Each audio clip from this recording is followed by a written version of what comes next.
Ya. Sudah kelihatan ya Dede? Wah ini tahunnya masih tahun kemarin, mohon maaf, tapi karena memang materinya sama ya kalian ya, sama tahun kemarin, kita masih ikut RPS yang kurikulum baru kalian. Lingkup materi ya Dede ya. Jadi kita tadi udah bicara tentang air, potensial air, osmosis begitu ya, tentang sel tanamannya. Sekarang kita bicara tentang keseimbangan airnya Dede. Jadi kita nanti belajar soal, saya perkenalkan lagi jaringan tumbuhan ya. Kalau misalnya adik-adik mungkin ada yang tidak pernah dapat atau lupa tentang jaringan tumbuhan. Kemudian bagaimana cara penyerapan air lewat akar. Kemudian bagaimana transportnya. Bagaimana dia si air itu bergerak di dalam tumbuhan ya. Kemudian saya ajarkan kalian mengenai transpirasi. Transpirasi itu apa adik-adik? Penguapan. Penguapan, good job. Kemudian faktor-faktor yang mempengaruhi penyerapan airnya. Ini hubungannya nanti dengan pengairan, ya pemupukan. Nanti kalian punya dasar untuk punya conscience yang cukup untuk kalian mendesain pemupukan kalian. Soal jaringan ya Dede ya. Jadi jaringan itu ada banyak jenisnya Dede. Ada jaringan dermal, namanya jaringan yang paling luar ya, jaringan dermal. Apalagi kalau di kalau skincare kita kan pasti ada kata-kata epidermis begitu ya, dermal. Jadi jaringan dermal ini ada epidermis dan ada peridermis. Nah, ini biasanya yang ada di permukaan daun, kemudian yang ada di batang tumbuhan ya. Ini namanya jaringan epidermis dan peridermis. Ini adalah penampangnya daun ya Dede, dan bolongannya ini disebut apa? Saya punya daun nih. Di bawahnya ini, di bawah permukaan daun stomata ini ada bolong-bolong. Ya, itu namanya adalah stomata. Stomata itu tempat masuknya apa, Dede? Udara. Ya, good job. Udara ya, gas CO2, dan dia tempat mengeluarkan oksigen ya, keluar ya. Dan dia juga tempat mengeluarkan uap air, Dede. Air dari dalam tanaman itu keluarnya lewat stomata. Ya, begitu. Dan si stomata ini bisa menutup, bisa juga terbuka. Biasanya dia terbuka pada siang hari ketika saat fotosintesis berlangsung ya Dede ya. Pada saat malam hari dia biasanya menutup. Ini adalah jaringan epidermis juga pada batang tanaman, bark namanya ya. Ini fungsinya adalah untuk perlindungan ya Dede ya, perlindungan dari benturan mekanis, juga mencegah untuk kehilangan air Dede. Makanya permukaan daun itu atasnya biasanya mengkilat Dede. Itu ada zat kutikulanya namanya, lilin ya, supaya transpirasi tidak terkontrol ya. Jadi harusnya transpirasi bisa terkontrol dari buka tutupnya stomata. Selain itu dikontrol. Ada jaringan ground ya, ada jaringan dasar ya. Ada namanya parenkim, kolenkim, dan sklerenkim. Dulu yang SMA-nya IPA mungkin sering dibahas ya, di UAN juga biasanya ini keluar. Nah, biasanya Dede, jaringan parenkim ini adalah jaringan yang ini nih. Palisade ini adalah termasuk jaringan parenkim, Dede. Kolenkim ini adalah, Dede pernah, Dede tahu batang sawi kan ya? Batang sawi atau seledri yang besar, itu ada bagian-bagian yang keras, ya, Bu, yang bisa menegakkan, itu namanya adalah jaringan kolenkim. Tetapi jaringan-jaringan yang berkayu seperti ini namanya adalah jaringan sklerenkim. Ya. Jadi si sklerenkim ini biasanya adalah sel-sel yang sudah mati, ya maksudnya dia tidak punya hidup, sudah tidak ada kehidupan di situ gitu. Jadi dia fungsinya untuk metabolisme, penyimpanan cadangan makanan atau penyokong ya. Kalau kayu kan untuk menyokong. Ada juga namanya jaringan pengangkut adik-adik atau jaringan vaskular. Kalau kita kan darah ya, di urat-urat begitu ya, itu namanya adalah jaringan pengangkut. Kalau mereka punya jaringan xilem dan floem. Dan untuk tanaman monokotil dan dikotil ini agak sedikit berbeda adik-adik. Kalau dikotil ini agak sedikit lebih rapi ya, seperti ini dia memutar biasanya. Dan di tengahnya ini biasanya ada apanya adik-adik? Ada kambiumnya ya, ada kayunya. Kalau monokotil seperti jagung, padi begitu, dia biasanya tersebar seperti ini ground tissue-nya. Tetapi mereka itu selalu stick together, Dede ya. Jadi itu, phloem, xilem selalu bersama-sama. Ini juga, ini phloem, xilem selalu bersama-sama ya, karena mereka tidak bisa dipisahkan.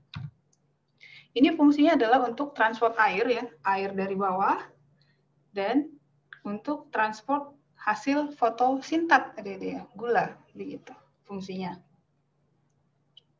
Kalau ada pertanyaan silakan aja ya di apa namanya, di sela, nggak apa-apa. Si air ini ya Dede, perjalanannya dari mana? Itu dari akar dulu ya. Ini kan ada Dede, ini jenis-jenis akar ya. Ini namanya adalah akar tunggang, ini adalah akar serabut. Ya, ini istilah bahasa Inggrisnya ya, taproot dan fibrous. Biasanya yang tunggang ini adalah tanaman-tanaman yang dikotil ya. Yang serabut ini yang monokotil. Tapi fungsinya tetap saja sama. Si akar ini ya, Dede, kalau mau tanamannya dikotil mau monokotil ya, dia selalu punya rambut. Ya, dia selalu punya rambut. Dia fungsinya adalah untuk menyerap air, Dede. Jadi si akar ini tidak menyerap langsung di batang akarnya begini ya, Dede, tidak.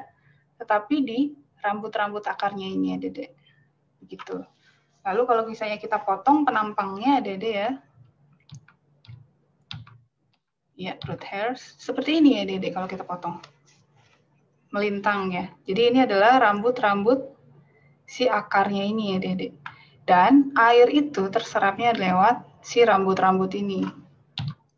Jadi air itu nggak sendirian ya, Dede. Dia ngajak temennya. Siapa kira-kira? Mineral. Good job. Ya. Dia mengajak juga unsur hara yang lain ya, Dede. Dia melarutkan unsur hara yang lain, lalu dia ajak masuk ke dalam ya. Ini dari mana? Bisa secara alami ya, di tanah juga pasti banyak mineralnya, atau dari pemupukan yang kita lakukan. Jadi intinya air masuk ke dalam tanaman itu lewat rambut akar. Melalui apa? Osmosis. Tadi yang saya jelaskan ya. Ini adalah cara air masuk ke dalam akar. Nah, si akar ini ya Dede, di ujungnya ini, dia punya semacam cairan yang sangat konsentrasinya tinggi, Dede. Itu menyebabkan apa? Menyebabkan akhirnya si air mau masuk ke dalam ya, karena air bergeraknya dari mana ke mana? Kalau osmosis? Tinggi ke rendah. Dari tinggi ke rendah. Tinggi ke potensial rendah. Pelarut ke yang lebih. Dari yang zat terlarutnya rendah, Adik-adik, ke yang zat terlarutnya tinggi, begitu ya. Yang konsentrasi zat terlarutnya tinggi. Dan di ujung akar ini dia konsentrasi zat terlarutnya tinggi ya, Dede. Sistemnya memang seperti itu. Akhirnya si air masuk lewat osmosis, lewat ujung akar ya. Ini ujung akarnya nih ya, Dede. Lalu dia kemana? Masuk ya, Dede. Ya, masuk ke dalam sel-sel di dalam si akarnya ini. Pertama dia masuk ke jaringan epidermis dulu. Lalu dia masuk ke korteksnya. Lalu dia ke endodermis. Akhirnya di dalam dia ketemu pericycle. Dan dia ketemu xilem, Adik-adik ya. Intinya si air dari akar ini dia harus punya jalan untuk akhirnya dia masuk ke xilem, Adik-adik. Setelah masuk ke xilem, akhirnya dia kemana? Dia ke atas. Ya, begitu. Jadi kalau saya gambarkan kira-kira begini ya. Dia lewat epidermis, dia lewat korteks, endodermis, pericycle, kemudian dia masuk ke xilem. Begitu. Nah, air itu punya beberapa jalur, Dede, untuk masuk ya. Dia bisa masuk ke dalam tengah-tengah sel ya, seperti ini.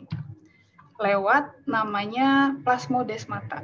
Jadi pada tanaman itu, Dede, sel itu punya pintu.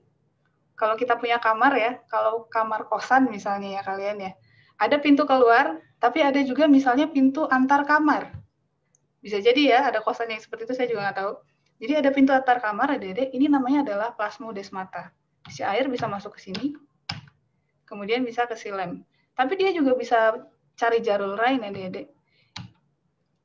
Ya, ini namanya adalah jalur simplas. Simple ya, dia jalur simplas. Ada juga yang lewat jalur lain. Nah, saya kenalkan dulu ya, Dede. Ini kan membran sel ya. Antara membran sel dan dinding sel, Dede, itu sebetulnya ada gang kecil. Gang kecil tempat bisa air lewat di situ. Jadi air bisa lewat antara membran sel dan dinding sel dari sini ya Dede. Nah, jadi dia punya jalur ya. Ini namanya adalah jalur apoplas ya. Tetapi ya Dede, sampai dia di endodermis, dia punya ketemu Casparian strip ya. Jadi dia tetap aja akhirnya harus masuk ke endodermis ya Dede. Yang akhirnya masuk lagi ke pericycle dan xilem. Jadi bedanya cuma antara epidermis dan korteks saja. Endodermis sama aja, nanti dia lewat plasmodesmata. Kenapa seperti itu, Dede? Kira-kira kenapa kok ada dua jalur yang membingungkan seperti itu, Dede?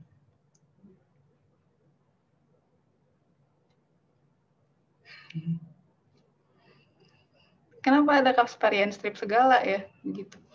Jadi ya, Dede, pergerakan air lewat simplas itu butuh energi ATP. Ya. Jadi dia mentransport air itu butuh ATP, Dede. Karena dia lewat sel. Istilahnya ada, kalau kalian lewat daerah ada pajaknya begitu ya. Lewat ada pajak. Nah, itu boros energi ya, Dede ya. Tapi kalau dia lewat jalur sini, dia tidak boros energi ya, Dede, karena dia pergerakannya pasif begitu. Tetapi kenapa harus ada Casparian strip di sini? Karena siapa aja bisa masuk sini ya, Dede ya. Mau itu air yang membawa toksin, mau itu air yang misalnya membawa bakteri, membawa apa, dia jadinya bisa masuk ya, Dede. Tetap aja harus ada penjaganya di sini. Jangan sampai air yang masuk itu sembarangan air, begitu intinya ya. Saya harap kalian tidak bingung. Kalau bingung silakan ditanyakan lagi. Ya, pertanyaan saya selanjutnya. Kenapa air dalam tumbuhan dapat bergerak ke atas? Jadi, kan melawan gravitasi tadi ya. Harusnya kan gravitasi jatuh ya. Ini kok air bisa bergerak ke atas ya? Kan nanti dari akar ke batang, ke daun, begitu. Baru di daun digunakan untuk fotosintesis. Why menurut kalian? Kalau nggak salah ada tekanan turgor. Ada tekanan turgor. Hampir betul. Hampir. Ada itu Bu, phloem. Ada phloem. Belum, Mbak Dede. Jadi saya lupa jelaskan tadi, xilem itu fungsinya adalah untuk mengantarkan air dari bawah ya, dari akar ke daun.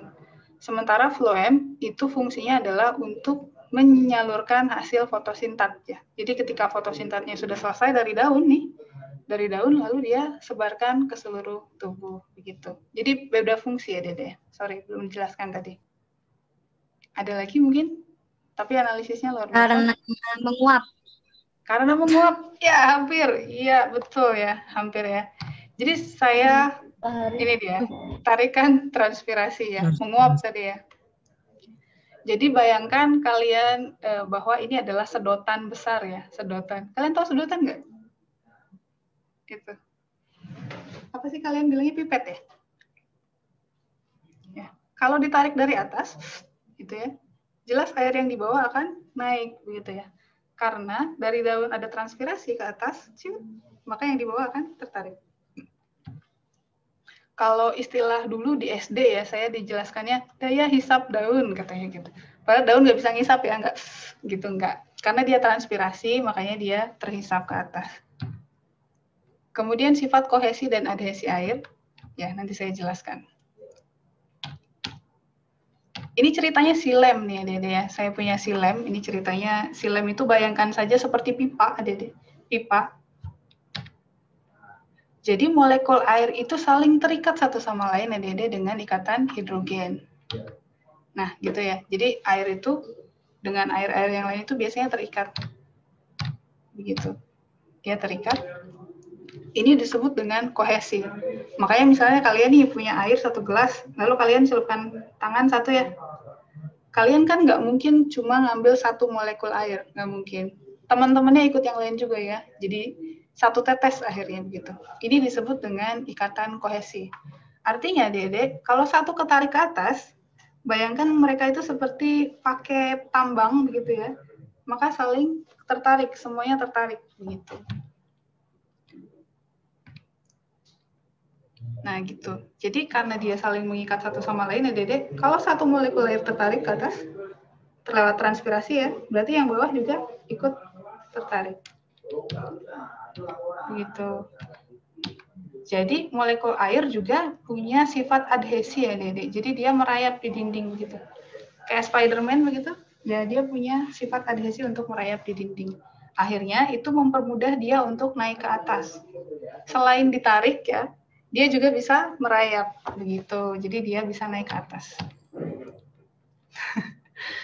Transpirasi ini adalah proses hilangnya air dari jaringan hidup tumbuhan ya. Ada nama lainnya itu adalah evaporasi ya Dede. Apa bedanya evaporasi dan transpirasi? Kalau transpirasi itu dari daun. Betul, dari jaringan hidup. Kalau Kalau evaporasi? itu dari tanah. Ya, good job. Bedanya gitu. Kalau transpirasi itu dari jaringan hidup, Pak Dede. Kita juga transpirasi loh. Kalau kalian lagi kepanasan ya, makanya kalian suka panas itu transpirasi juga menguap begitu. Tapi kalau misalnya kalian punya air, kalian sebor ke taman, seret, terus dia hilang, itu namanya evaporasi karena tidak lewat jaringan hidup gitu. Nah, dia sebetulnya harapan si tanaman itu dia hanya terjadi di stomata itu tadi ya Dede ya. Karena bisa terkontrol. Kalau misalnya kita lagi kurang air, kita tutup, jangan sampai transpirasi. Tapi kalau misalnya terlalu kelebihan, maka dibuka begitu. Tetapi ternyata tidak sesuai dengan harapannya mereka, transpirasi juga bisa terjadi di seluruh permukaan daun kalau misalnya tidak terkontrol, terlalu panas begitu ya. Atau kutikulanya tidak terlalu bekerja dengan baik begitu. Nah, ini sebetulnya alasan kenapa saya mengajarkan kalian potensial air ya Dede ya. Mengapa transpirasi ini bisa terjadi ya Dede? Karena kalau potensial air tanah, katakanlah air murni itu 0 megapascal ya Dede, setelah diteliti ternyata di akar itu minus 0,2 pascal. Dan di batang itu minus 0,6 megapascal ya Dede, kira-kira ya. Di daun itu makin kecil ya Dede, minus 1,5 pascal. Kalian tahu di atmosfer berapa kira-kira potensial air? Minus 100 megapascal. Nah, tadi kan gimana? Air itu bergerak dari potensial yang mana ke mana? Tinggi ke rendah. Nah, tinggi ke rendah. Jadi kalau kalian runut seperti ini sangat logis sekali ya Dede ya. Karena di tanah itu potensial airnya cuma 0. Naik ke akar makin rendah, makin rendah, makin rendah, makin ke atas, makin rendah. Jadi dia akhirnya bergeraknya ke atas ya Dede. Terjadilah transpirasi begitu. Makanya transpirasi ini juga bisa dipengaruhi oleh cahaya ya, cahaya matahari, dipengaruhi oleh kelembaban udara di sekitarnya. Kalau semakin lembab udara di sekitar kita, maka transpirasi itu akan tidak terlalu tinggi ya. Tapi kalau kering, pasti transpirasi akan cepat. Itu kenapa alasannya tanaman-tanaman di gurun itu Dede, dia sangat protektif sekali ya dengan air ya. Kaktus, gitu Dede pernah lihat kan ya? Yang hijau itu bukan batangnya, Dede, kaktus itu. Kaktus itu daun yang hijau. Jadi dia menebal, kutikulanya menebal untuk melindungi dari si tanaman itu mengalami transpirasi. Begitu. Beda dengan tanaman-tanaman yang di air, seperti teratai. Seperti apa kira-kira daunnya? Lebar. Lebar, tipis ya. Karena dia mengharapkan untuk transpirasi berjalan secara rapid. Karena dia direndam di dalam air ya, jadi nanti takutnya busuk. Ya, tadi seperti yang saya jelaskan bahwa pada siang hari stomata itu akan terbuka Dede untuk memasukkan gas CO2 untuk fotosintesis ya, tadi salah satu bahannya fotosintesis. Pada saat yang sama Dede, ternyata ketika stomata terbuka, maka uap air juga akan keluar, entah itu dari transpirasi atau hasil dari respirasi ya Dede ya. Nanti mungkin bab selanjutnya diajarkan. Jadi pada saat terbuka si CO2 keluar juga air. Nah, jadi kalau ini jadi agak apa ya Dede ya, serba salah ya. Kalau kita misalnya tanaman kita ada di tempat yang panas dan misalnya kalian lupa nyiram ya, dia kurang air. Dia harus buka stomata untuk masukkan CO2, tapi di saat yang sama airnya lepas, Adik-adik. Susah ya, seperti itu. Jadi banyak yang akhirnya itu alasannya kenapa misalnya kalian penyiramannya tidak baik, Adik-adik. Rate fotosintesisnya juga tidak baik. Karena apa? Dia nutup, Adik-adik. nanti si stomatanya nutup karena saya nggak mau kehilangan air, biarinlah saya nggak dapat karbon dioksida, biarin saya nggak fotosintesis, yang penting air saya masih tetap ada, begitu. Itulah makanya kenapa penyiraman kalian itu harus tetap terjaga. Faktor-faktor yang mempengaruhi penyerapan air oleh tanaman, ada faktor dalam, ada faktor luar ya. Ini mah hanya intermezzo aja.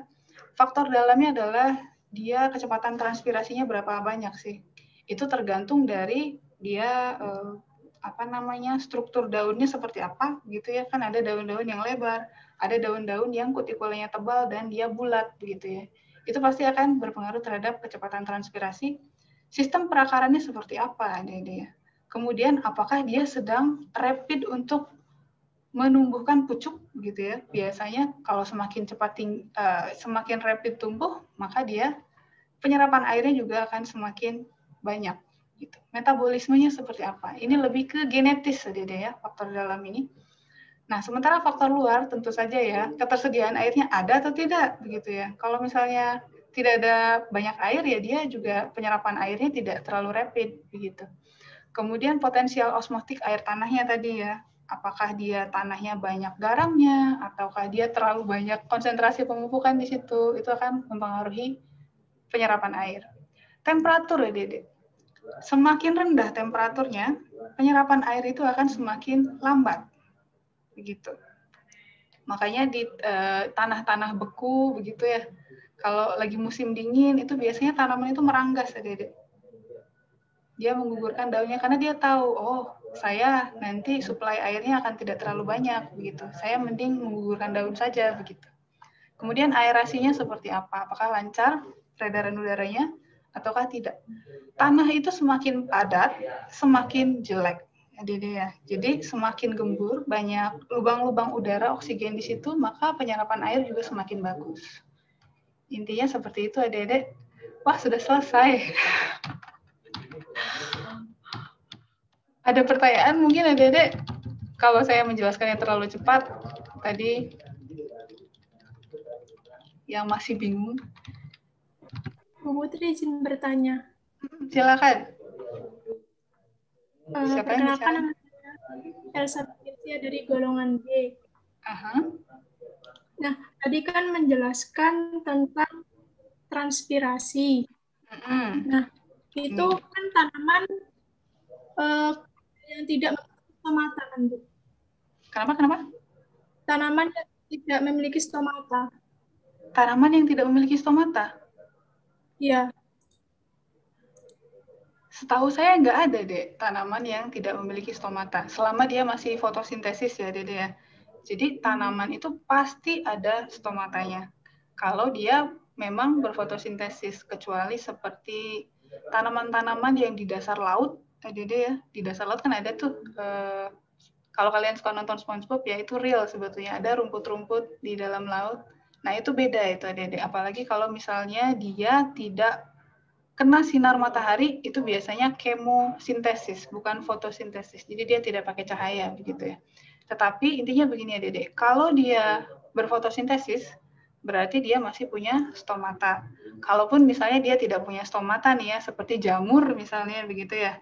Jamur kan sebetulnya fungi ya, bukan tanaman. Tetapi misalnya jamur nih, jamur juga transpirasi ya, Dede. Dari mana? Dari permukaannya, begitu, permukaan badannya. Jadi transpirasi ini tidak hanya terjadi di stomata, tetapi juga terjadi di seluruh permukaan tumbuhan. Begitu, Elsa. Terima kasih pertanyaannya. Gimana? Apa ada yang kurang jelas? Sudah, Ibu. Terima kasih. Sama-sama. Ada yang lain lagi mungkin silakan. Kalau saya tahu saya jawab, kalau enggak ya saya PR-kan dulu. Dia, silakan dia. Mau tanya, Bu. Izin bertanya, Bu. Oh iya, Noval, silakan Noval. Ya, terima kasih. Kalau malam kan manusia dilarang untuk dibunuh tumbuhan, Bu. Itu memang karena tumbuhan menyedot oksigen atau gimana, Bu? Manusia dilarang untuk dekatan sama tumbuhan kalau lagi malam hari ya, Dede. Iya. Jadi sebetulnya ceritanya gini, ini sebetulnya lebih ke fotosintesis ya, nanti saya jelaskan di fotosintesis juga.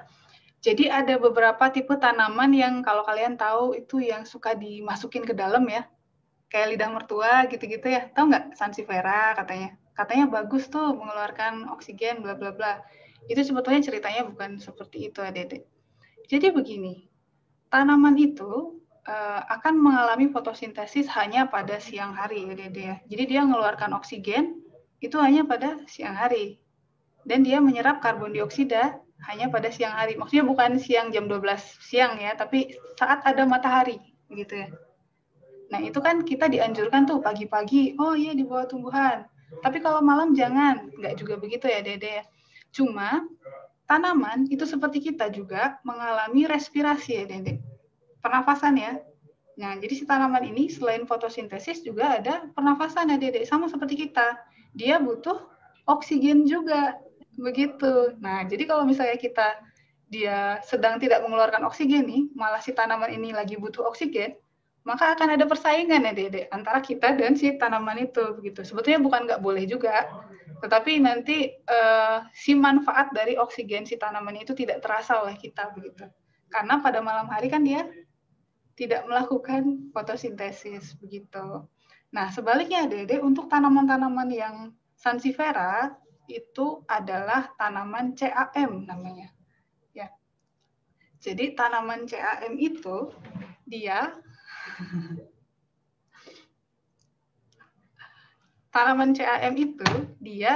karena tanaman CAM itu sebetulnya adalah teman-temannya kaktus, Dede ya. Teman-temannya kaktus. Jadi tanaman-tanaman yang dia sebetulnya hidupnya itu biasanya dalam kondisi yang sangat terik, yang panas begitu. Biasanya dia untuk melindungi melindungi kehilangan air, Dede, dia tidak terbuka stomatanya pada siang hari, tidak. Dia malah sebaliknya, dia stomatanya terbuka pada malam hari. Kenapa? Karena malam hari lebih dingin. Jadi ketika dia terbuka, uap air tidak akan ikut keluar. Begitu. Makanya ditaruh di dalam rumah. Karena pada saat malam hari, dia akan menyerap karbon dioksida yang kita keluarkan. Makanya udara kita jadi lebih minim karbon dioksida dan lebih sehat. Begitu intinya. Gimana, Dek Nova? Penjelasan saya kira-kira bisa diterima? Ya Bu, bisa diterima Bu. Ya, sebetulnya bukan nggak boleh ya, tapi ada persaingan oksigen gitu. Ada yang raise hand tadi, dia ya? Silakan dia. Terima kasih. Saya mau tanya, kan yang ini masih tentang fotosintesis itu. Nah, kalau misalnya tentang fotosintesis itu kan tadi matanya waktu membuka, itu kan karbon dioksida masuk, terus airnya keluar. Nah, sebentar saya ada telepon sebentar ya. Ya, Bu. Ya, halo. Oh, lab pengolahan apa nih, Bapak? Oke, monggo. Sorry, Dek, dia silakan.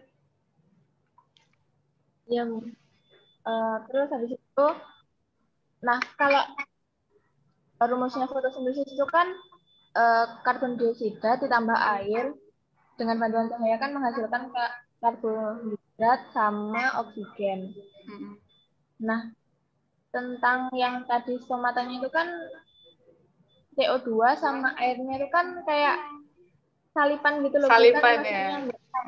Ya. Nah, itu airnya waktu keluar itu dia sama teman-temannya yang lain apa enggak Bu? Misalnya sama kandungan hara atau apa gitu.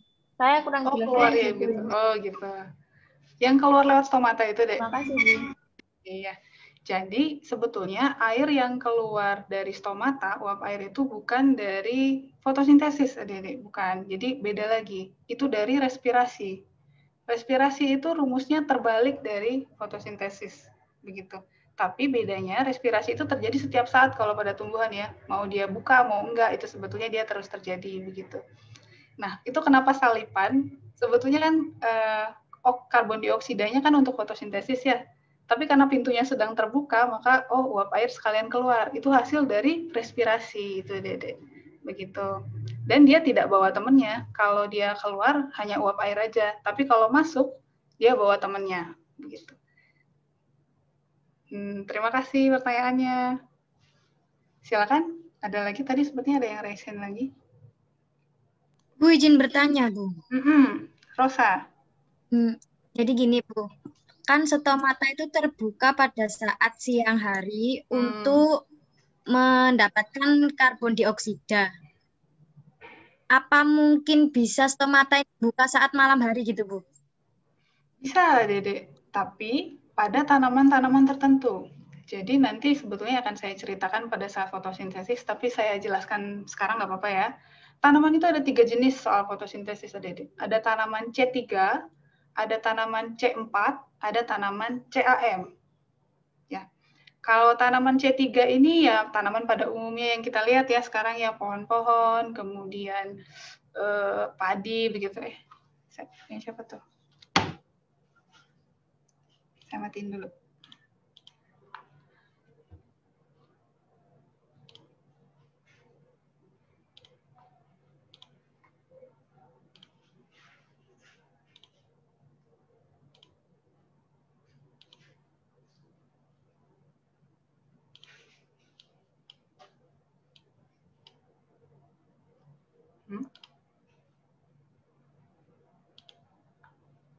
Ya. Jadi ada tanaman C3, C4, dan CAM. Kalau tanaman C3 itu selalu stomatanya terbuka pada siang hari ya, Dede. Biasanya itu yang justru membuat fotosintesis menjadi tidak efisien. Misalnya tanaman padi ya. Padi itu sebetulnya sangat tidak efisien ya, Dede. Dia perlu sinar matahari yang kuat, dia perlu air banyak gitu ya. Tetapi sebetulnya hasil panennya kalau dibandingkan dengan energi yang dia dapat itu kurang efektif, ya, Dede. Ada tanaman C4. Tanaman C4 ini contohnya seperti jagung ya. Jagung itu dia sangat responsif. Kalau Dede lihat mungkin jagung ya, dari mulai dia benih sampai kalian tunggu aja 2 bulan, 2 minggu gitu ya. Dia pertumbuhannya rapid sekali ya, Dede. Dia sangat responsif. Kenapa? Karena dia stomatanya juga bisa terbuka pada malam hari ya, Dede. Kalau padi tadi cuma siang ya, siang habis itu tutup gitu ya. Kalau jagung, dia bisa terbuka pada malam hari. Tetapi proses fotosintesis itu tidak bisa terjadi pada malam hari kan ya, Dede ya, karena butuh cahaya kan ya. Akhirnya dia simpan karbon dioksida itu dalam sheet bundle namanya. Kalau kita mungkin seperti, kita cari dulu ini, terus kita simpan di lemari begitu ya. Pada saat matahari keluar, nanti dia akan digunakan lagi karbon dioksidanya. Kemudian tanaman CAM juga sama, Dede. Dia, tapi bedanya dengan tanaman C3 dan C4, tanaman CAM itu tidak terbuka pada siang hari stomatanya, malah terbuka pada malam hari. Jadi pada saat malam dia buka stomata, dia masukkan CO2, dia simpan dalam malic acid. Nanti pada saat dia ketemu cahaya, maka dia akan gunakan si malic acid itu. Jadi stomatanya tidak terbuka. Begitu, Dede. Jadi pertanyaannya tadi Rosa, bisa nggak terbuka pada malam hari? Bisa, pada tanaman C4 dan tanaman CAM. Begitu. Nah, sekarang sebetulnya tren penelitian ya, Dede. Kalau saya dulu waktu S2, itu bagaimana caranya untuk membuat padi menjadi tanaman C4, bukan lagi C3. Karena tanaman C3 itu sangat tidak efisien. Penggunaan sinar mataharinya, airnya juga begitu. Bagaimana, Dek Rosa? Ya, Bu, paham, Bu. Oke. Ada pertanyaan Jadi yang lain setiap lagi? tanaman itu bisa diganti gitu ya, Bu ya? Kayak dimanipulasi gitu loh, Bu. Kan C3 ke C4. Jadi bisa dimanipulasi tapi nggak sekejap mata ya.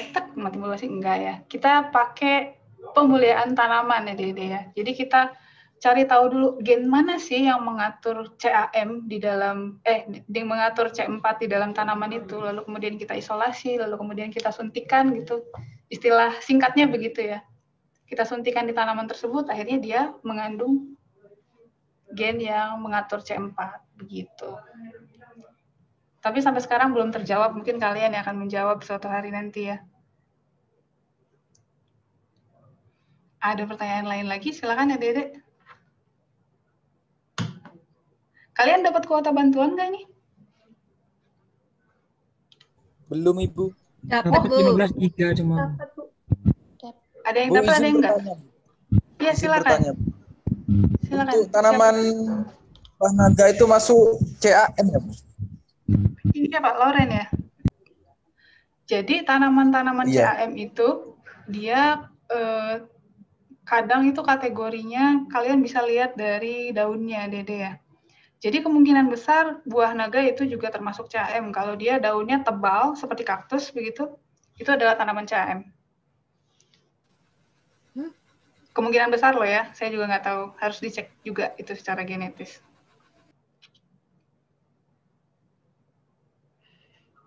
Gimana, Dek Lauren? Maaf Ibu di rumah. Ya? Iya, bukan itu ada yang buah naga dikasih lampu tuh, Pak. Oh, Buat dikasih lampu malam ya? hari gitu. Malam hari? Oh, Iya. berarti biar lebih efektif ya dia ya, karena terbuka di malam hari, lalu dia dikasih lampu, akhirnya fotosintesisnya bisa malam-malam. Pinter itu namanya. Tapi ya bermodal juga ya, Dede ya. Harus masang lampu. Ada pertanyaan lain ya, Dede tadi? Siapa? Di komentar, di chat Di itu. Oh, di chat komentar. ada Bu.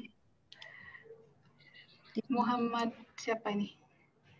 Saya kan melihat video ada pohon yang ditebang mengeluarkan banyak air dari batang, Bu. Sebenarnya itu disebabkan oleh apa ya? Dan ada juga yang meminumnya. Itu berbahaya atau tidak, Bu? Pertanyaan pertama adalah pohon apa itu, Dek? Saya nggak tahu soalnya. Nah, Dede, di istilah perpohonan, itu juga ada yang namanya istilahnya gutasi ya, Dede. Selain transpirasi ada juga gutasi. Jadi kan kalian tahu dari akar itu air selalu naik ke atas ya, selalu naik ke atas. Ada pohon-pohon tertentu yang ketika kita tebang, bukan tebang ya, kita patahkan rantingnya, tek gitu ya, itu akan keluar air ya, Dede, netes. Tek, tek, tek, itu namanya gutasi. Biasanya orang-orang yang suka naik gunung itu tahu pohon mana kira-kira yang punya air ketika ditebang. Tetapi saya juga nggak tahu apakah itu bahaya atau tidak, karena saya tidak tahu itu pohon apa, mungkin di dalam airnya mengandung getah atau bagaimana, saya juga tidak tahu kalau itu ya. I'm sorry, saya tidak tahu banyak soal itu. Muhammad, siapa ini? Muhammad Ainur.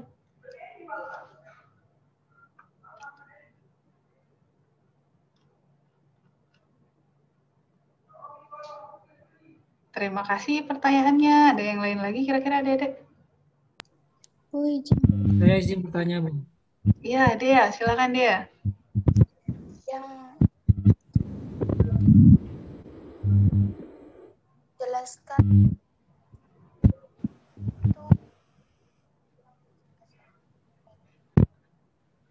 Maaf, Dea, nggak kedengeran sepertinya. Mungkin bisa diketik di chat, nanti bisa saya baca. Mikrofonnya mungkin agak ada trouble. Tadi ada laki-laki yang mau tanya ya, siapa ini tadi? Saya, Bu. Oh iya, silakan Alvan. Itu mau tanya, kan seperti materi yang sebelumnya dijelaskan kalau air itu masuk dari akar ini. Terus kenapa kan bisa kita temui itu, Bu, di tamu-tamu ada bunga mawar yang dipotong bagian tangainya, langsung dimasukkan ke vas bunga, dikasih air. Itu kok bisa masuk? Oh, iya. Kok bisa diserap gitu? Bisa, Dede. Jadi, misalnya kalian punya bunga potong dimasukkan ke vas, vasnya kan ada airnya ya? Iya, bayangkan kalian di dalam bunga itu ada pipanya, Dede ya. Pipa itu misalnya silemnya. Jadi kalian potong, itu nggak masalah sebetulnya, dia tetap bisa menyerap. Tetapi tidak lama, Dede ya. Pasti paling seminggu aja sudah kering biasanya ya. Itu tidak akan bisa tahan lama sebetulnya. Tapi bisa. Misalnya kalian tebang pohon apa begitu ya, tebang terus kalian masukkan, itu air bisa langsung masuk. Karena apa? Itu jaringannya terbuka, Dede. Kalau akar beda lagi, karena di setiap pinggir-pinggirnya yang selain di rambut akar, itu selalu ada epidermisnya, terhalang, Dede, oleh si sel. Begitu. Jadi baru bisa masuk lewat rambut. Tapi tentu saja kalau kalian potong, cat, gitu ya, langsung bisa tersedot pasti. Ya. Mudah-mudahan bisa dipahami ya, De Alvan ya. Siap, terima kasih ya. Oke, sama-sama. Ada chat. Saya tadi kurang paham mengenai Simplas dan penjelasan selanjutnya, Bu. Oke, saya share lagi ya.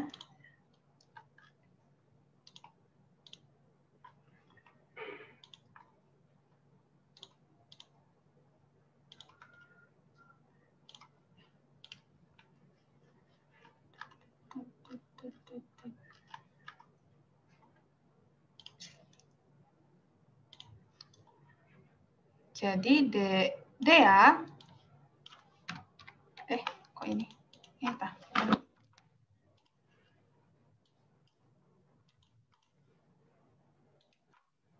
Nah, ini ya.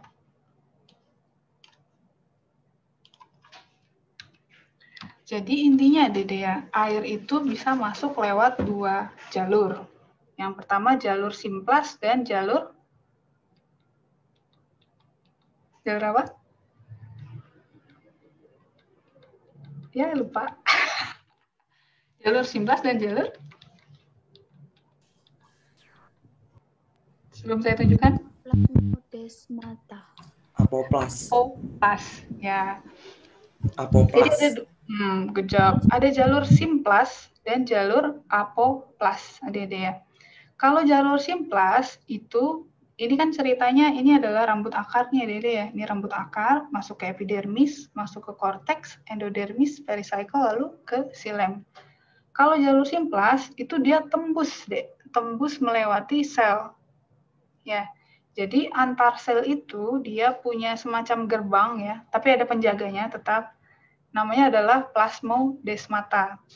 Tetapi dia transportnya itu memerlukan energi karena bukan transport pasif. Jadi dia harus mengeluarkan ATP, boros ya Dede ya, energi dikeluarkan hanya untuk air masuk gitu ya. Mereka punya satu alternatif lain ya Dede, lewat jalur di antara membran sel dan dinding sel. Kalau ini dia tidak ada yang jaga Dede. Dia tidak ada yang jaga karena air bisa aja masuk ke sini ya, nggak usah pakai ada transport aktif gitu. Tetapi pada saat dia masuk endodermis, ini ada penjaganya deh, Casparian strip namanya. Tujuannya adalah untuk menjaga si tanaman ini dari hal-hal yang tidak diinginkan untuk masuk ke dalam tubuh tumbuhan ya Dede. Misalnya ada bakteri di situ ikut masuk ya, atau zat-zat yang toksik di situ, misalnya racun atau apa begitu ya. Maka dia tetap harus masuk ke endodermis lewat membran sel. Sama membran sel nanti diseleksi nih. Oh, air boleh masuk. Kamu jangan. Kamu toksin, jangan. Kamu bakteri ya, kamu keluar lagi. Begitu. Gitu. Jadi ada 2 jalur, dua-duanya punya kelebihan dan punya kekurangan. Kalau pakai Simplas, Dede, yang tembus di dalam ruang antar sel ini, dia memang simpel aja ya, masuk-masuk aja, tapi dia butuh energi banyak. Gitu. Kalau yang Apoplas, dia tetap harus ketemu dengan Casparian strip, meskipun dia nanti energi yang dikeluarkan itu tidak terlalu banyak begitu. Dan dia beresiko untuk membawa hal-hal yang tidak diinginkan oleh si tumbuhan begitu. Paham nggak kira-kira Dea? Belum ya? Sudah? Sudah. Oke, thank you. Jadi ada 2 jalur ya. Ada masuk tembus di antara sel ini lewat pintu-pintu ini, ada yang lewat nyelip-nyelip lewat gang gitu. Oke, terima kasih. Kita masih punya 2 menit lagi. Kita sampai jam berapa sih? 9.30 ya. Oh, sebetulnya sampai jam 11 lewat 10. Ada pertanyaan lagi, satu lagi mungkin? Oh, izin. Ya, Atis Warna. Mohon maaf ya Bu, saya jalannya di sini kurang. Silakan. Itu bisa diberikan contoh tidak Bu yang mengenai tumbuhan yang menggunakan Simplas sama yang satunya tadi Bu? Oh, contoh tumbuhan yang menggunakan Simplas dan Apoplas. Sebetulnya semua tumbuhan itu punya 2 sistem itu, Dede. tergantung si tumbuhannya mau pakai yang mana. Kalau dia lagi banyak energi ya, ATP-nya tercukupi, dia nutrisi tercukupi, dia sehat, dia pasti akan lebih pilih Simplas. Tapi kalau dia, saya energi lagi kurang nih, ya udah saya masukin lewat Apoplas aja, begitu. Jadi intinya setiap tanaman punya dua sistem itu, Dede. Baik, terima kasih atas jawabannya. Itu bisa menyesuaikan, Bu. Betul, bisa menyesuaikan. Karena sebetulnya sistem yang dibuat oleh Tuhan kita ini sudah perfect ya, Dede ya. Jadi sudah bisa menyesuaikannya dirinya sendiri dengan keadaan alam gitu. Baik, Adik-adik, terima kasih banyak. Sepertinya sudah cukup kita diskusi hari ini ya. Kalau misalnya ada pertanyaan tambahan, jangan ragu-ragu untuk chat saya di WA, bisa lewat tadi Google Drive-nya juga bisa Google Doc, Google apa sih namanya? Google Form ya. Bisa lewat tanya di situ, nanti saya jawab. Ya. Saya kebetulan hari ini ada jadwal vaksin, Adik-adik. Kalian sudah dapat vaksin? Belum, Bu. Belum ya. Mudah-mudahan nanti setelah ini kan memang wajib ya, kita nggak bisa menghindar kalau ASN itu semuanya harus divaksin. Kemarin 2 minggu yang lalu sudah vaksin pertama, sekarang sudah vaksin kedua. Nanti mudah-mudahan mungkin ada perkembangan terbaru, misalnya kalian bisa masuk kelas seperti biasa gitu, harapan saya sih begitu ya. Mudah-mudahan. Karena kan belajar kayak gini Sudah juga nyaman enak ya. online. Sudah nyaman online. Malah sudah nyaman online nih. Kalau saya malah agak gaje ya bicara dengan komputer. Enaknya sih ketemu langsung begitu. Anyway, Adik-adik, saya terima kasih banyak kalian sudah mau hadir di mata kuliah ini. Jangan lupa isi absensinya, karena absensi kalian, saya dasarnya dari situ ya, kalian hadir atau enggak hari ini.